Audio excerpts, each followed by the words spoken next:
Poštovani ljubitelji knjige i vi koji ćete to postati, dobrodošli u 18. izdanje Bestsellera.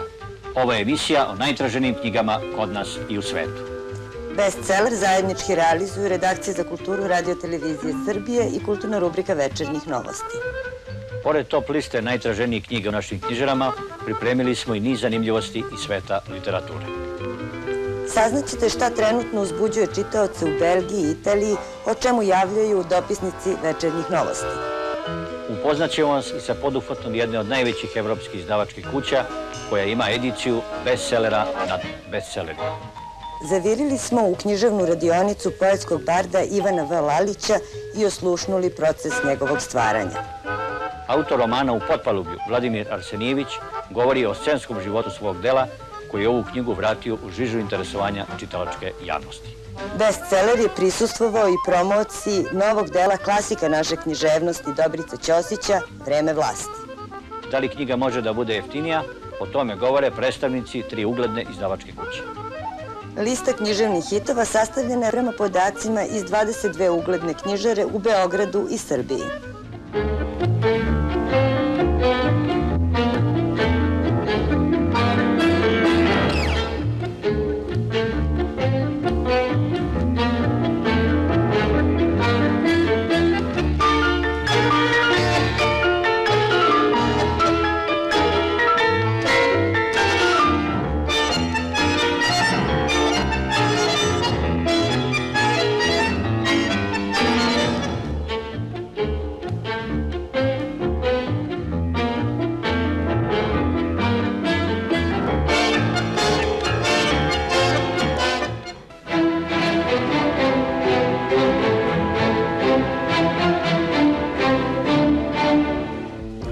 Doktor građevinskih nauka Mihajlo Kažić je stupio na našu književnu scenu neočekivano i odakle se najmanje nadalo.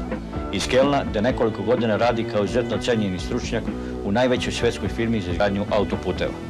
U tamošnjoj sredini je počeo književnu karijeru, iako piše na srpskom, jer su prethodno beogradski izdavači glatko odbili da štampuju njegov prvi roman Car Galaćana. Srećom, autor je bio uporan, dao je da se rukopis prevede na nemački, štampanje i doživeo neočekivani uspeh. Uz pohvale, kritičari su ga proglasili za knjigu nedelje u Nemačkoj. Sa drugim romanom, Prekinuto putovanje, naravno, druga priča. Prosveta ga iznala pred čitaoce u rekordnom roku, a evo, vrlo brzo se našao i na našoj top listi. Roman upravo izlazi na nemačkom u izdanju najveće izdavačke kuće Surkamp, a sva je prilika da će ga objaviti i čuveni Galimar. Čovek nesvakidašnje biografije, Mihajlo Kažić je doktorirao građevinarstvo u Americi i to u mladim godinama i svrstao se među najmlađe doktore nauka u toj zemlji.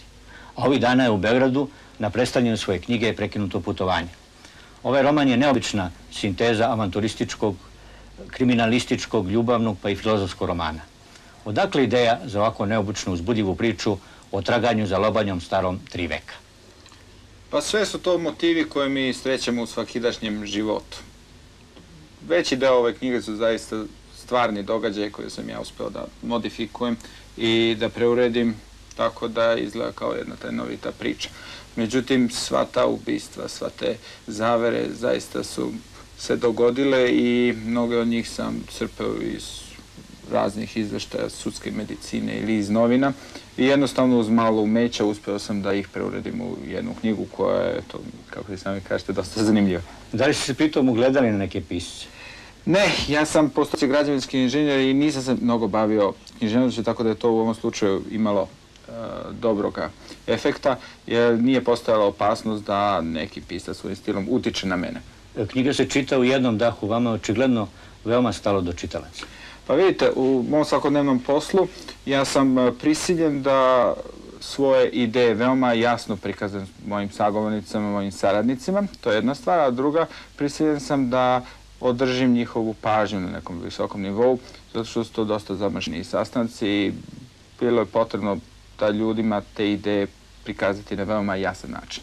Prema tome, ono što sam susretao u svakodnevnom životu, ja sam naravno morao da primenim i u ovoj knjizi. Znači, to su sve veoma jasne ideje, veoma jasni prikazi i pored toga postoji ta doza interesantnosti i ta doza napetosti koja se održava tokom čitave knjige. To su sve ove elementi koji su doprineli do interesovanja i tako je sve krenulo.